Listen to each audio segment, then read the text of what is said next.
Hey guys, gonna do a tabletop review of the Ontario SP-1. You've seen the outdoor test, the comparison test between the chop wallet and this knife, but I thought I'd do a tabletop review anyways because, well, just because.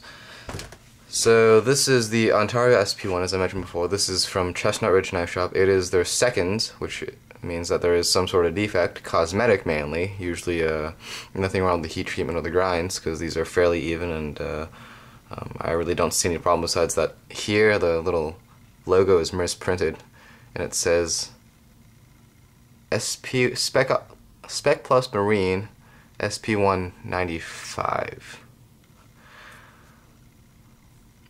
So the blade is 1095 high carbon steel, which is really good. Obviously the steel's good. Handles are somewhat, well, handles are okay. They're fairly grippy. It's some sort of rubber, not sandpaper or anything, but it's nice.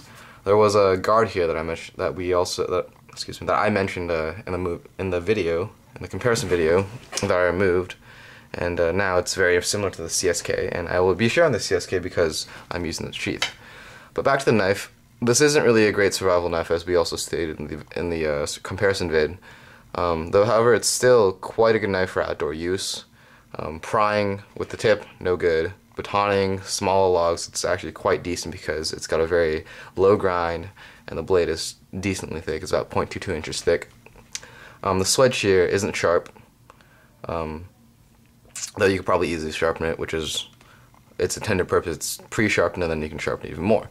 As the main purpose of this knife is for, you know, killing people, and it's more of a fighting knife rather than a survival knife. The swedge really eats the baton stick. I mean,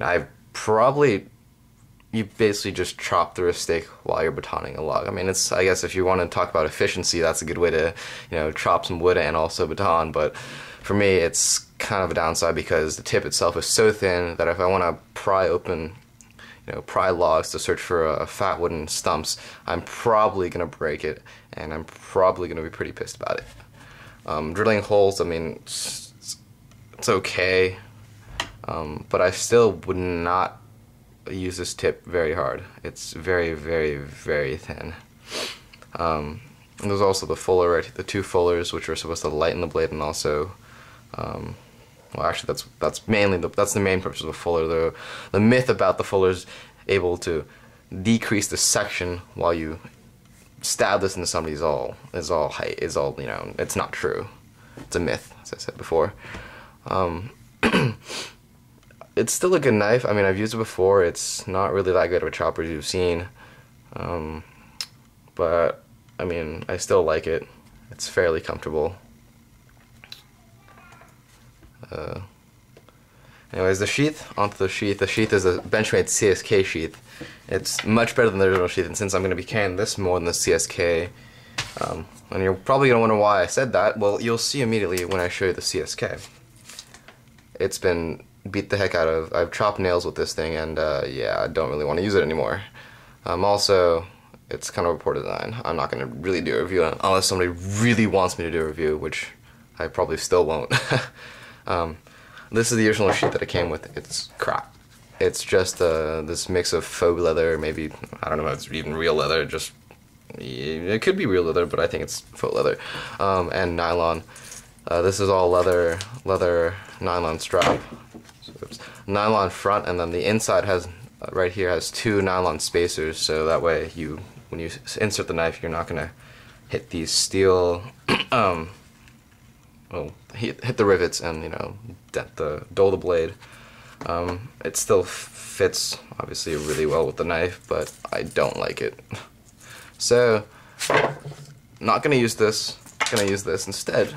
And since it's also very similar to the CSK, and after I took this off, took the top guard off, it fits perfectly. Ta-da! So now, this is pretty official looking, which I rather like.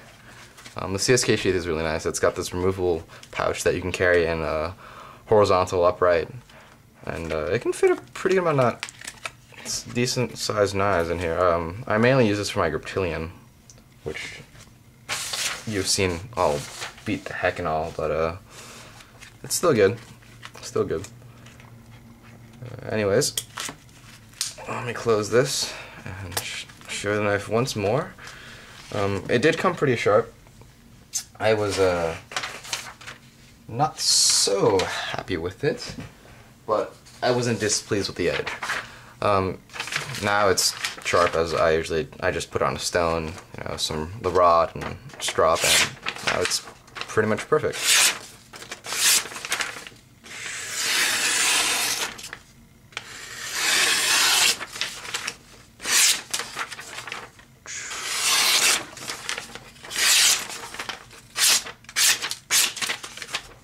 So yeah, it's shaving sharp. It's good. But, I mean, for the price, which was only about $30 shipped, I mean, it's kind of a good starter knife. But if you're really looking to, you know, for a survival knife, you'd probably be better off with something else. Maybe pay just a little bit more.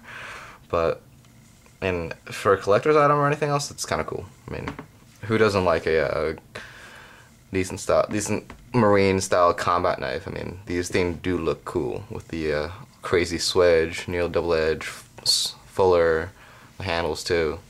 So, I mean, I have used it as you've seen, and it's just not that great of a survival knife. So, I mean, it's not like it's not serviceable in survival, but you can definitely do better.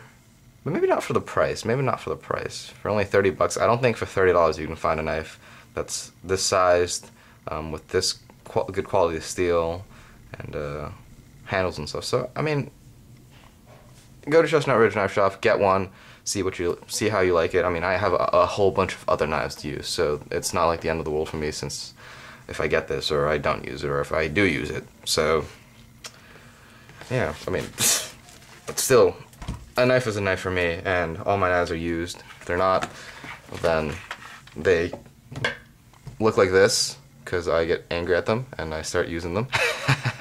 No, but anyways, I hope you guys enjoy the review.